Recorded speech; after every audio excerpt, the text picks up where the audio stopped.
हरे कृष्णा। आप सबका हार्दिक स्वागत है। तो जैसे मैंने आप लोगों को अमावस्या का अर्थ बताया और श्राद्ध के विषय में भी बताया।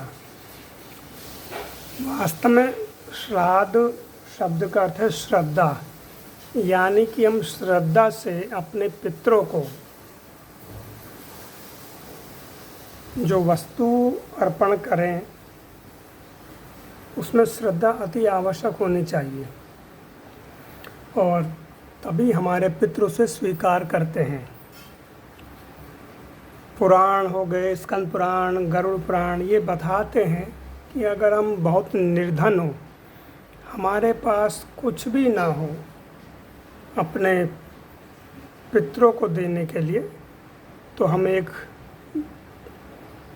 जल का लोटा ही उनको अगर अर्पित कर देंगे श्रद्धा भाव से, तो वह भी स्वीकार कर लेते हैं। लेकिन अगर हमारे पास सब कुछ हो, हर वस्तु हो, कोई अभाव ना हो, और अगर हमारे अंदर श्रद्धा नहीं है और हम कुछ भी उन्हें बना करके दें अच्छी से अच्छी वस्तु, तो क्या है कि वो स्वीकार नहीं करेंगे अगर हमारे अपने पितरों के प्रति श्रद्धा या सम्मान भाव नहीं है। तो इसलिए पितरों के प्रति हमारे को श्रद्धावान होना चाहिए, क्योंकि जैसे हम ज्योतिष शास्त्र में देखते हैं कि किसी भी व्यक्ति की जब जन्म पत्री देखी जाती है उसमें कई बार पितृदोष निकलता है। तो पितृदोष का अर्थ क्या है कि पितरों के द्वारा हमारे जीवन पर एक तरह का, कह लीजिए कि शाप लगा हुआ है। अगर हमारे पितृ रुष्ट हों तो ऐसा बताया जाता है कि वो किसी तरह की पूजा भी नहीं लगने देते और घर में उन्नति नहीं होती है किसी भी तरह की। अगर धन है तो संतान नहीं होगी, संतान है तो संतान कहने वाले मानने वाली नहीं होगी। तो हम जब अपने पूर्व जन्म में पितरों का अपमान करते हैं तो वह पितृदोष के रूप में आता है जन्म पत्री में।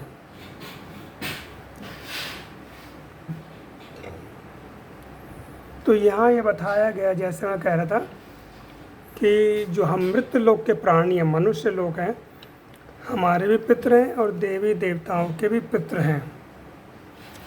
तो एक समय क्या हुआ, अग्निश्वात नाम के पितृ, ये सब जितने भी पितृ थे सब के सब ब्रह्मा जी के पास गए और देवराज इंद्र के भी पास गए। तो देवराज इंद्र ने जब देखा तो अपने पितरों को देख करके वो खड़े हो गए, उनका सम्मान किया। तो सब के सब पितृ बड़े प्रसन्न हुए इंद्र से, क्योंकि इंद्र ने उनका आतिथ्य सत्कार अच्छे ढंग से किया अपने पितरों का। तो उसके बाद जब देव दुर्लभ हुए पितृ लोगों को जाने लगे तो भूख से पीड़ित होकर के मनुष्य के पितृ बड़े दुखी हुए। वह भूख से पीड़ित होकर के बोले कि आप कृपया करके रुकिए पितरों, यानी वहाँ पर जो देवताओं के पितृ थे वो भी थे और मनुष्य के पितृ, जैसे कहा जाता है भाई अगर हम कोई पुण्य कार्य करते हैं तो हमारे पितृ स्वर्ग लोक में जाते हैं या उससे ऊपर के लोक में जाते हैं। तो जो मनुष्य के पितृ थे वे बड़े दुखी हुए। उन्होंने देखा कि इंद्र ने अपने पितरों का, पूर्वजों का, इंद्र आदि सभी देवता ने अच्छे ढंग से भक्तिपूर्वक उनका पूजन किया। और क्षुधा माने भूख से पीड़ित मृत पितरों ने दिव्य स्तोत्रों से यानी स्तुति करके ब्रह्मा जी को प्रसन्न किया तो ब्रह्मा जी उनके आगे प्रकट हुए। तो ब्रह्मा जी ने कहा, हे सुव्रतो, आप ये बताइए कि आप मुझसे क्या चाहते हैं, बोलो तुम क्या चाहते हो। तो मृत पितृ बोले कि दिव्य पितृगण हम मनुष्य के पितृ हैं, यानी कि जो मृत मनुष्य के पितृ हैं वो बोले कि जो दिव्य पितृ हैं वो हम मनुष्यों के भी पितृ हैं और अपने कर्मों के द्वारा मृत लोक से स्वर्ग लोक में आए हैं, यानी हम मनुष्यों के पितृ हैं और हम अपने पुण्य कर्मों के द्वारा स्वर्ग लोक में आए हैं। परंतु यहाँ आकर के मैं बहुत भयंकर भूख प्यास लग रही है और ऐसा लगता है कि हम अग्नि में जल रहे हैं।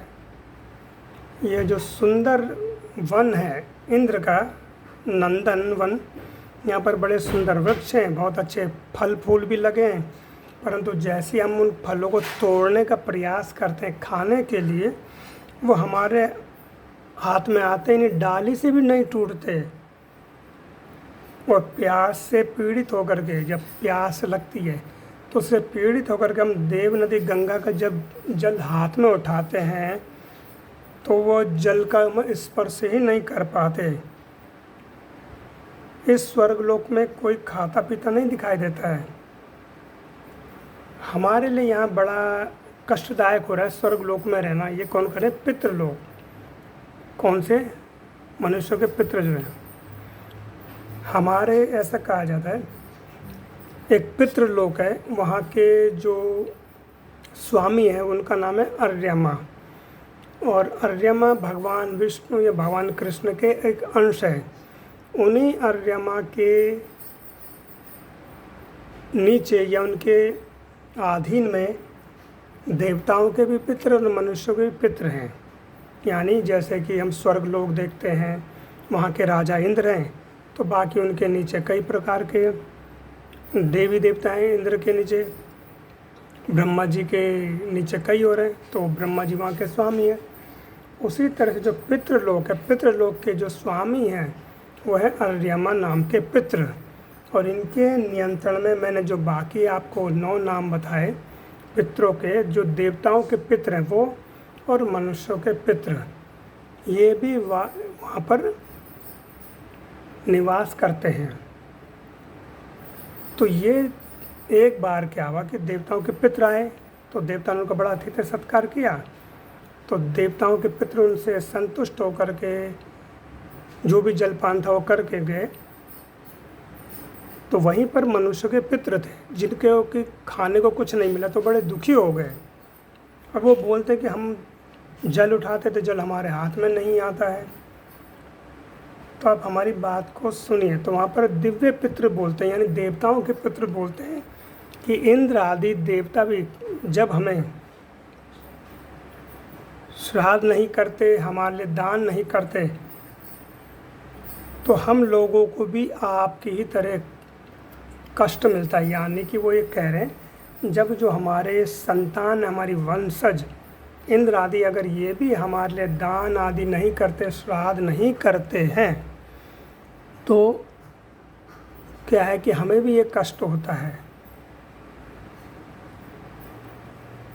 उस समय हम वहाँ से आकर के देवताओं से कहते हैं कि और प्रार्थना करते हैं कि तुम श्राद्ध करो, तुम तर्पण करो, तुम दान दो, तब हम तृप्त होंगे। इसी प्रकार के तुम लोगों के जो वंशज हैं, एकाग्रचित होकर के जो तुम्हारे लिए दान देते हैं, उससे तुम लोग भी तो तृप्त हो जाओगे। तो वहाँ पर ये पितृ समझाते हैं। तो इसकी चर्चा फिर मैं करता हूँ आगे के भाग में।